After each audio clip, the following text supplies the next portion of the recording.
Assalamualaikum warahmatullahi wabarakatuh. Berjumpa lagi dengan saya, Nurdin, pengajar bahasa Indonesia. Pada kesempatan kali ini, kembali saya akan membagikan satu video dengan harapan mudah-mudahan video ini berguna dan bermanfaat untuk kita semua. Amin.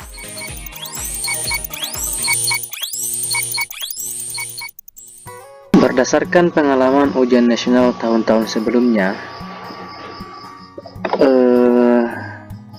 materi tentang soal-soal mencari ide pokok dan kalimat utama dalam paragraf biasanya selalu muncul dalam ujian nasional. Jadi pada kesempatan kali ini kita akan membahas tentang bagaimana cara mengerjakan soal-soal tentang ide pokok dan kalimat utama dalam paragraf.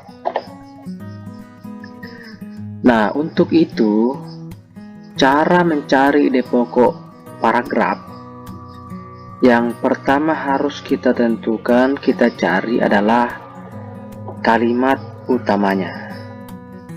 Nah, untuk menentukan kalimat utama itu bisa berada di A, awal paragraf, kemudian B, belakang paragraf atau akhir paragraf, dan C, campuran A tambah B, awal dan belakang atau akhir paragraf. Jadi kalimat utamanya berada di awal dan di akhir paragraf.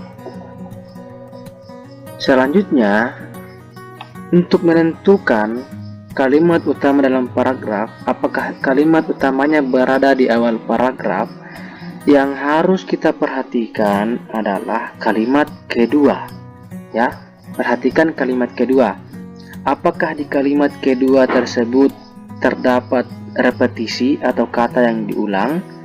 Ataukah terdapat kata rujukan ini, itu, tersebut? Atau apakah ada kata ganti orang? Ia, mereka, atau nya? Jika di kalimat kedua terdapat repetisi, terdapat kata rujukan atau kata ganti orang, maka kalimat utama paragraf tersebut berada di awal paragraf. Nah, untuk menentukan kalimat utama berada di belakang paragraf atau di akhir paragraf, yang harus diperhatikan adalah kalimat terakhir. Lihat kalimat terakhir, apakah kalimat terakhir itu berupa kalimat simpulan, oleh karena itu, oleh sebab itu, atau dengan demikian, atau apakah kalimat terakhir paragraf tersebut berisi kalimat penegas seperti jadi atau bahkan. Ya, kalau di kalimat terakhir terdapat kalimat simpulan atau kalimat penegas, maka bisa dipastikan bahwa kalimat utama paragraf tersebut berada di belakang paragraf atau di akhir paragraf. Nah, kalau untuk campuran ya berarti kalimat utamanya berada di awal dan di akhir paragraf. Selanjutnya, ketika kita sudah menemukan kalimat utama, maka untuk mencari ide pokok, kita harus fokus pada kalimat utamanya. Kita fokus pada kalimat utama. Karena ide pokok dalam kalimat utama bisa saja dia secara eksplisit atau tersurat. Artinya tertulis secara jelas dalam kalimat utama, atau dia bisa saja secara implisit atau tersirat, tidak tertulis, tersirat hanya maksudnya yang dapat kita terima. Nah, di sini sudah ada contoh soal, ada dua soal yang akan saya berikan. Contoh soal pertama adalah mencari kalimat utama. Nah, di sini sudah ada contoh soal mencari kalimat utama. Nah, tipsnya adalah untuk soal seperti ini, tipsnya adalah yang pertama, abaikan teksnya. Abaikan dulu teksnya. Perhatikan pertanyaannya. Apa pertanyaannya? Kalimat utama paragraf tersebut adalah A1, B2, C3, D4, dan E5.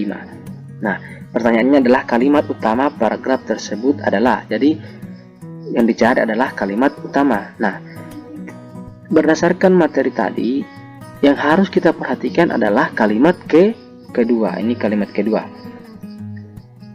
Apakah ternyata ancaman menurunnya produksi pangan. Ternyata di sini terdapat pengulangan kata produksi pangan. Ini produksi pangan di kalimat kedua terdapat ada di kalimat pertama. Jadi ada pengulangan produksi pangan. Ternyata di kalimat kedua juga terdapat kata rujukan. Kata rujukan ini. Terdapat kata rujukan ini. Dan selanjutnya masih ada pengulangan pertanian di sepanjang pantai utara. Nah, di kalimat pertama terdapat kata pertanian di pantai utara. Berarti ada pengulangan pertanian di sepanjang pantai utara terendam banjir lebih dari 12 hari. Nah, bisa dikatakan bahwa kalimat utama paragraf tersebut berada di awal paragraf, yaitu kalimat pertama. Dan untuk lebih memastikan, lihat, coba perhatikan kalimat terakhir, yakni kalimat kelima. Apakah terdapat kalimat simpulan atau kalimat penegas? Mereka kini memerlukan benih dan pupuk untuk mengganti tanaman padi yang busuk. Apakah ada kalimat simpulan atau kalimat penegas? Ternyata tidak ada. Tidak ada ya. Jadi bisa dipastikan bahwa kalimat jawaban yang benar adalah kalimat utama paragraf tersebut adalah kalimat nomor 1 atau kalimat pertama. Ini kalimat pertamanya. Oke, selanjutnya. Soal selanjutnya. Nah, contoh soal mencari ide pokok. Tipsnya, jangan lupa fokus pada kalimat utama. Untuk mencari ide pokok dalam paragraf, fokus pada kalimat utama. Karena ide pokok dalam kalimat utama bisa secara eksplisit atau tersurat, atau secara implisit atau tersirat. Nah, tipsnya, yang pertama kita baca adalah pertanyaannya. Ide pokok paragraf tersebut adalah. Ide pokok paragraf tersebut adalah dari mencari ide pokok. Nah, tidak usah lagi menghiraukan kalimat yang lain. Langsung fokus pada kalimat utama. Kalimat utamanya yang tadi adalah kalimat pertama atau kalimat nomor 1. Jadi fokus pada kalimat pertama. Fokus pada kalimat utamanya.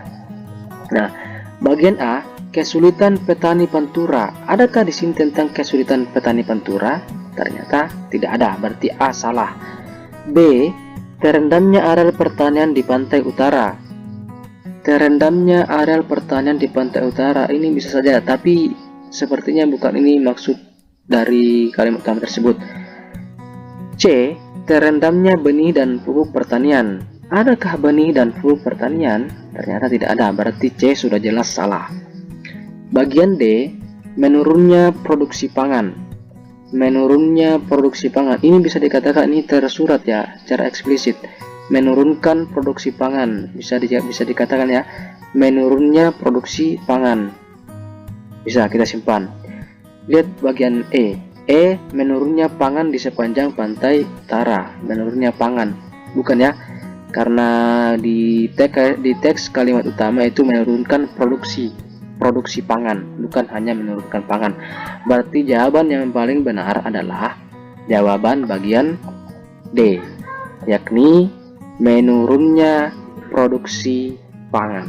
Nah, mudah, insyaallah mudah. Jadi mungkin untuk lebih meyakinkan, ya sering latihan tentang soal-soal seperti ini untuk lebih mudah mengerjakannya.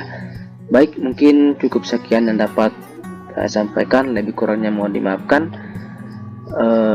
Kalau merasa bahwa video ini berguna dan bermanfaat, jangan lupa like, share, komen, dan subscribe.